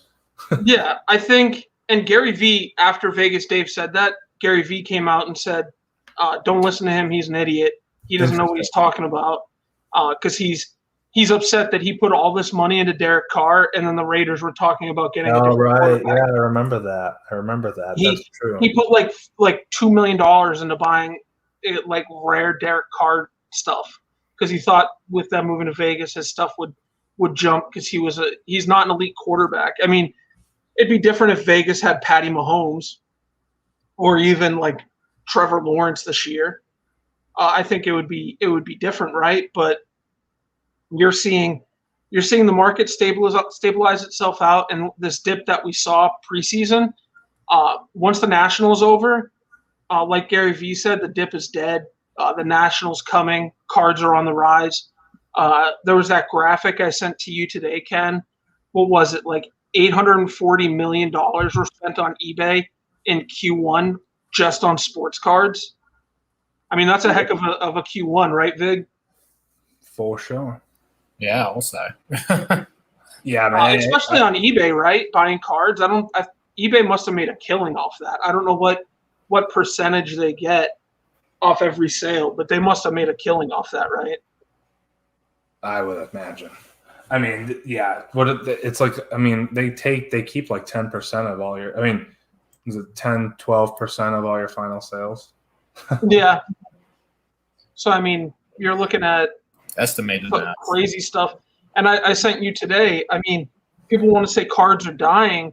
I sent you that video game today, that Mario game, that graded Mario game that sold for $1.8 million 2 days ago. Wait, what? Yeah, that was sick. I've never even seen something like that before. Yeah, so I think I sent it in our group chat too, Andy. I'll send it to you. I saw the image, but I didn't see the context. Yeah, it was a record-breaking game sale. A graded Mario N64 game sold for $1.8 million 2 days ago. What the? So N64, really? Yeah. So what makes it sell for that much though? Like, enlighten our listeners, enlighten so me. it was graded and it was sealed, so that means no one took it out of the No one's plastic. played it before, Okay. yeah. Gotcha. And it's graded, so it's like it's in one of these like little cases. It's got a grade on it. It was a 9.8, so pretty much perfect as far as games go. 9.8 is like 9.8 and 10, but 10s are pretty rare. And then you have the sealed. This was about a week ago. The sealed Karate Kid VHS tape that was graded that sold for $500K. So, and you've got people spending that kind of money on those kind of collectibles. Cards are in good shape, right, Ken? Yeah, for real. Yeah, for real. Exactly. I mean, I actually have a big pile. I mean, it's not just, I mean, this is the collectible corner, but we don't have to just talk cards. I mean, I got a pile of Funko Pops and GameCube games back there that I have to go through and appraise because apparently there was some money and I didn't even know what I was sitting on, really, to be honest with you, with some of those things. I have some crazy Funkos of like Michonne and her pets from The Walking Dead, and I have one from like Bernie Sanders presidential run in 2016 that's worth some money. Just really weird, random shit that I'm gonna try and sell if I can. And then the GameCube games, I mean, some of those I was floored. I mean, and as somebody with OCD like me that always keeps the manuals to all their games, my OCD came back to benefit me this time because you keep the manuals in those games, you see yourself getting another 20%. I mean, it's and especially back then because when we were growing up, we're the same age. When we were growing up, it was pretty commonplace to throw away the case and just put your games in those like CD sleeves. You know what I'm talking about? Like the CD like binder thing. Oh yeah. That's what I did with all my PS2 games. Was we put them in that like CD binder thing, and we threw away the cases because it was just easier storage, right? Yeah, exactly. I mean, I honestly never did that. I don't know why. I just never did, but I'm glad I never did. I did it with all my DVDs. I never did it with all my games. Yeah, I mean, and that's the thing. All this stuff has monetary value. Even like I tell you all the time, I watch this guy on YouTube, and he sells everything, even DVDs. And he goes to pawn shops, finds DVDs for $1 and flips them for 15. So like he's making money regardless. I mean, there's just so much money that could be made in such an untapped market, and I think people are catching on to that. You're seeing more and more collectors come in, and that's what's great that's what's really stimulated the card market is all these new collectors that are like, hey, I want in on this. If you have the hustle there are people who just don't know what they have. Not that I'm advocating that you go and screw anybody over, but you go out there and hustle because people are buying shit. Yeah, you go to yard sales and you can find. I was watching a video. A guy went to yard sale, found a rookie Jordan Fleer, the red, white, blue, and he got himself a very expensive card, maybe a $10,000 card if you grade it. Somebody on Twitter found a Prism Mahomes red, white, and blue rookie. It was condition was not great, but found it at Goodwill in a bag of cards. Yeah, so I mean, you go out and you figure it out, and I mean. Even today, Ken tweeted out the soccer break because he had one spot left, and he saw like 8 people. It was at least 4, maybe 8 might be exact. I think it was 4. Yeah, about 4. At least 4. Yeah, instantly wanted it. I mean, I'm naive to not even know. I mean, but soccer is apparently it's growing, man. Growing into the World Cup, there's money to be made in soccer. That was one thing everybody was saying at the card show. Now is the time to buy soccer because you will make money on it next year. So, in that graphic I sent you, Ken, it said that the soccer market saw the biggest increase, 1,800% increase in sales over Q1. So the market is there, and people want soccer. So I think I don't think you're going to have an issue filling soccer, at least for a while. I think the Euros and the Copa America has people pretty hot, and the World Cup coming up. Sounds like Shane's trying to influence the ECBC break schedule. While I do love some soccer, I'm always there to support you however I can. Of course. I want we were talking. I think we talked about museum collection and Gypsy Queen coming out. Yeah. Do you foresee yourself? Let's talk long term here. I don't think we've talked this yet. Next 5 breaks, what do you see yourself breaking? 5 breaks. Should I contain myself to a sport? Let's go 5 breaks, 3 different sports. All right. So, okay, that's fair. Basketball's not on the radar right now, and the main reason I say that is because Panini has made some really questionable decisions, like pushing the release of the 2020 rookies of Select and Optic to the end of August. Really questionable decision. Well, almost time for the new season, and it'll be after the. That just doesn't make any sense. But for us, the next 5 will certainly be some Gypsy Queen for baseball. I think that's a nice, solid, cheap one. Very unique cards, cool looking. Followed by. I think we will do some Donruss Elite, and I say that because I actually have an idea, and we're going to get a little mixer going. Elite with something else from 2020 that I'll hold on to. I think I have it right now, but that's what I think is the next football. And Donruss Elite will be fun because I believe the autographs are pro unis, so hopefully. So Najee Harris and a Steelers uni. That's what I'm waiting for. Those are the breaks I want in. We did the Chronicles draft picks, and Najee Harris was I think the most popular guy in the break. To be honest with you, we saw quite a few of his cards come out. But yeah, the the pro jerseys are on the horizon, and that goes into next month because that is when Certified comes out, and Certified will probably be 3 of the next 5 breaks, or I said probably not. It won't line up that way, but in terms of Certified, there will probably be 2 to 3 breaks of it if I were to guess. At least that's what I want to do. That's the best product anyway. I love it's my it. favorite product. I love it. It's not like a huge product, but it's really the true RPA, because you're not going to get an RPA from Prism or from Mosaic. Like those aren't really the RPA type of products. You're going to get it from a Certified, from an XR, from an Elements, from a Gold Standard and Obsidian, and these hobby exclusives. And Certified is just amazing product. I love it. We broke a ton last year, and that's going to take up a lot of our time. Towards what I think it's like the middle towards late August, we'll be doing quite a bit of that. I like it. And then soccer, we're doing the Mosaic UEFA. I would still like to consider doing some Chronicles soccer, but I want to get the feedback of the peeps out there, of the community, see what they're Chronicles feeling. And Topps Chrome have had some good stuff come out. I would like to have a cool Chronicles card. So it would be cool to find some retail. Honestly, that might be what I'm looking for. And if I can't find I'm also looking for some UFC retail for UFC Prism. I know UFC is coming out. What was it? Select's coming out with it. That'll be interesting. With a Bork auto.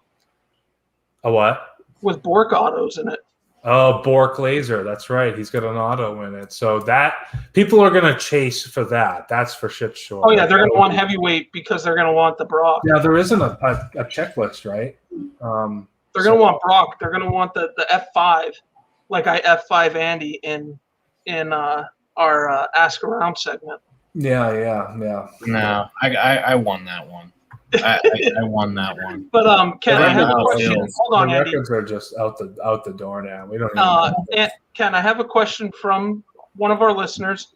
Obviously, it's Bagels. He loves us. He loves you.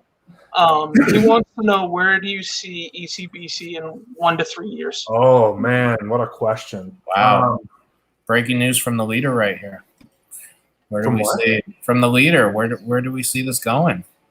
It's gonna keep going. I'm in, baby. I want it to be an LLC within the next year, but before that, let's put it that way. I want it to. I'm getting married next September. Hold on, I can tell you the date. September. Yeah, I know. September 24th, 2022. We will certainly be a well-oiled machine by then. Mahoney and matrimony. Mahoney and matrimony. Yeah, there we go. Did you make that one up? That was good. I like no, one of the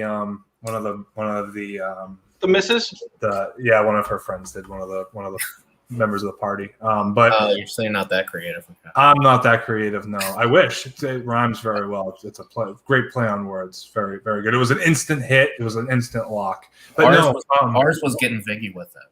Oh, see, yeah, it works, man. You find it and it works, and Viggy is still here today. But yeah, no, bit to Bagels, honestly, with the support that we've got from you guys and all the other people in ECBC, truly, it is amazing. I love it. We love to break. Liam and I love to break. We want this to keep going. I want this to be at the very least an LLC. I want to break this. I want to break, a couple times a week as I can. Obviously we all have our real jobs. This is a vice. This is our side gig. But I want it to be as successful as humanly possible, and the sky is the limit as long as we keep going with it. Trust me, the hustle will be there. As long as you guys keep filling, I will keep breaking. I promise you that. Yeah. Real quick, I was talking to Ken earlier. I watched the Las Vegas card show, and they interviewed a guy that started as a breaker like Ken, but he started 4 years ago on Instagram before Discord was a thing. Before Discord was a big thing. I think Discord was still around then. And he just broke with his Instagram. People ended up getting so big on Instagram that he opened a store across from the Vegas Raiders where Oh, they that's play awesome. their home games at. So So that type of okay. So yeah, well, I already have my plot picked out at Gillette Stadium. It's a nice little spot, right next to the we'll go right next to Aaron Toby. Hernandez. No, I'm just kidding. Hey, we're gonna go right next to we'll find the plot next to like Red Robin or Toby Keith's, and we'll do like live breaks and stuff there. That's the idea. But he got so big, he made a store, and he just hired 2 guys to run the front, and he does breaks in the back. And just has a nice, cool little card store. I told Ken, I was like, you never know, it could happen. Never know. ECBC's, I mean, a lot of breaks that Ken opens fill pretty quickly. I mean, almost every break over the past 3 months has filled pretty quickly. With I think there's a trust and reliability that ECBC has more than others that are out there, and I think that is hard to, first of all, I feel like you got to put yourself out there and become reliable, get that positive reputation. And once you do, I think it gets easier and easier to fill. Well, that's the thing, Ken. I was telling Ken, I mean, I've broke with a lot of people before he formed ECBC, and there's no one that ships as fast or as good as Ken does. I would get breaks that he's like the Amazon of. He's like the Amazon. I'd get breaks back that weren't padded envelopes. I get bent cards. I don't get that with ECBC. No. I broke with one breaker that Absolutely. took 2 months to ship stuff. I won't mention them, but Ken, and Liam hate them. Remember the one I did? It took like 2 or 3 weeks for me to get I remember that. You remember you talking to a random one. Well, he was in your Discord, and I thought he had to do it with you guys, and it was just some one-off. And I'm like, it's not a Ken back. Yeah, we haven't seen him in a long time. I was going to say Ken, but anyways, Ken gets his stuff out. Once I break with him, I usually get it within the week.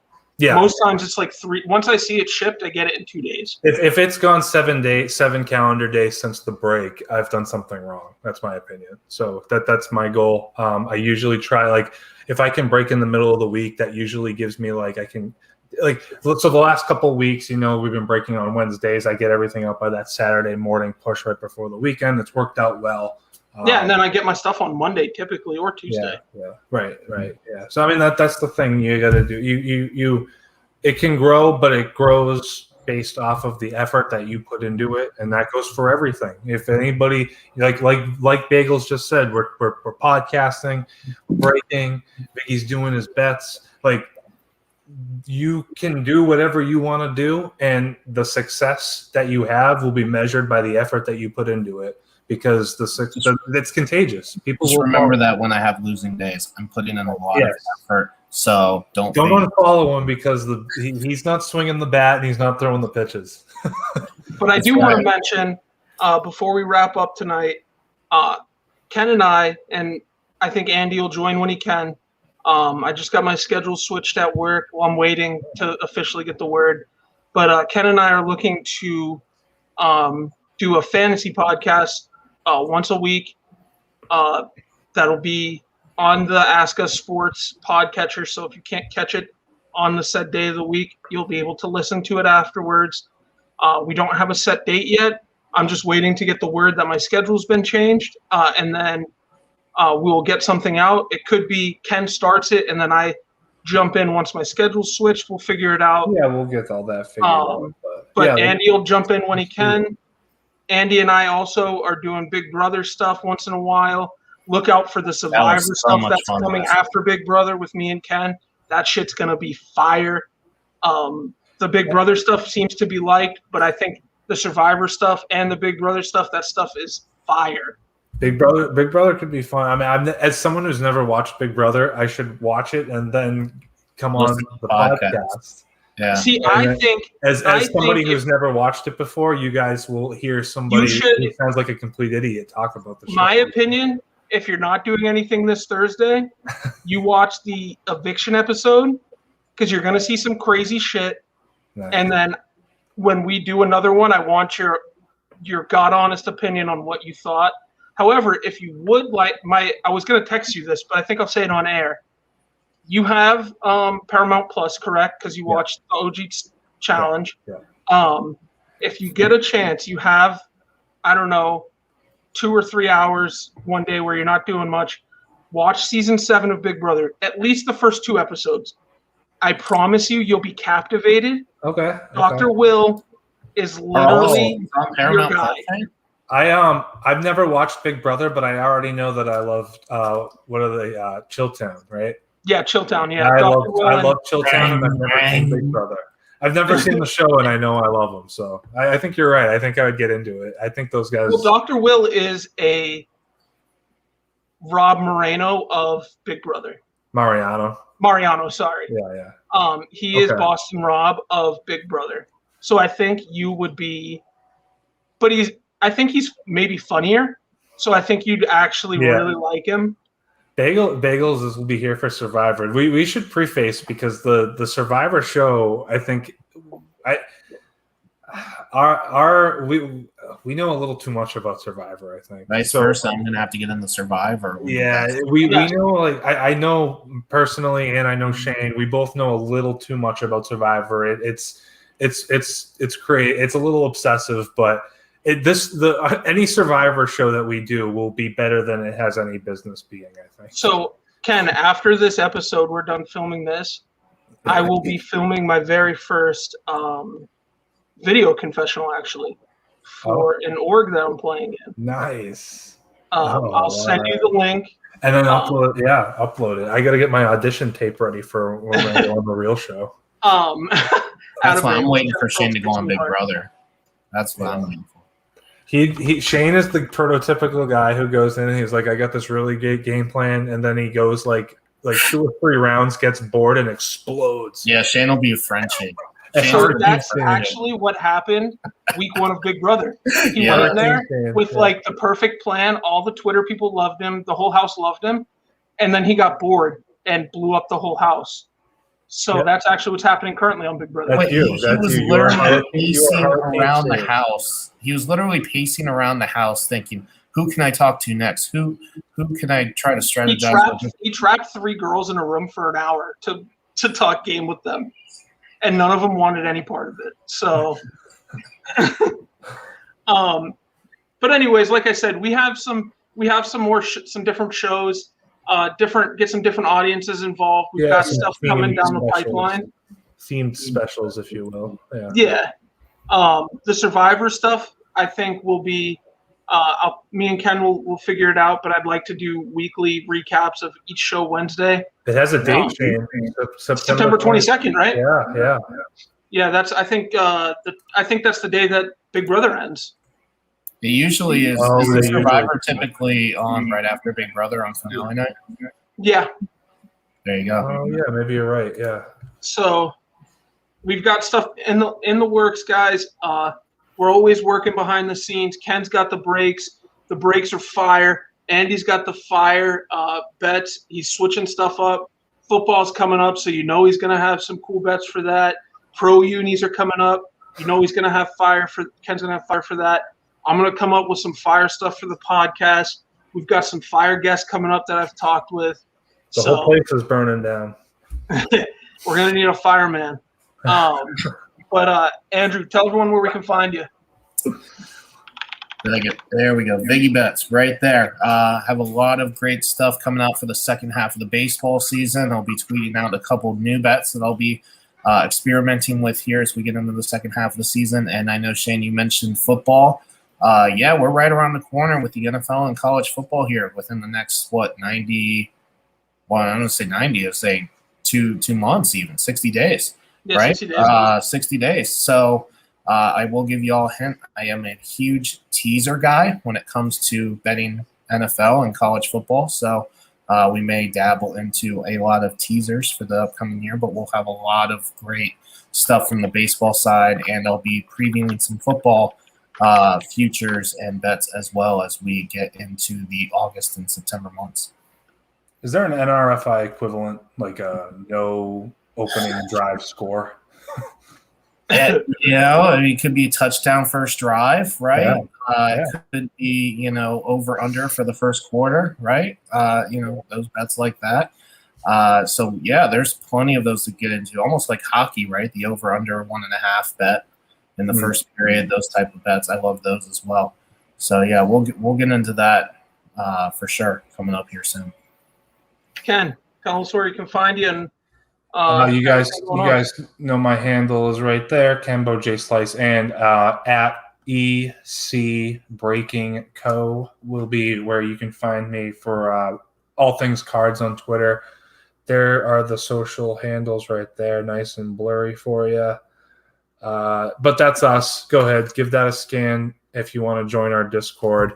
Really, it's a fantastic place, and you don't have to join a break. We're going to do a soccer draft coming up soon. I got to go randomize that order as soon as I'm off the live here.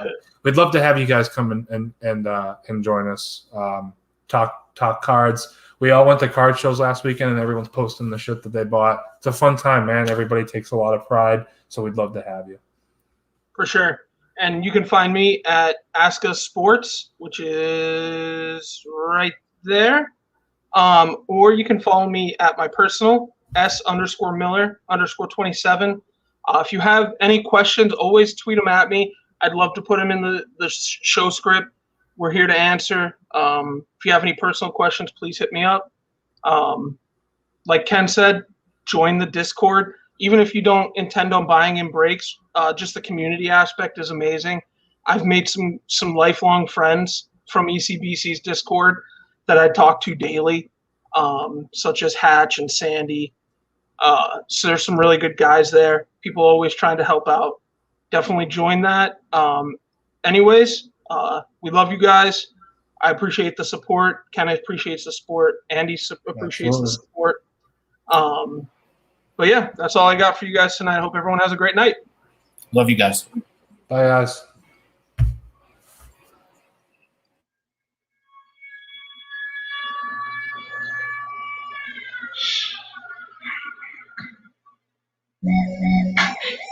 Yeah. Yeah.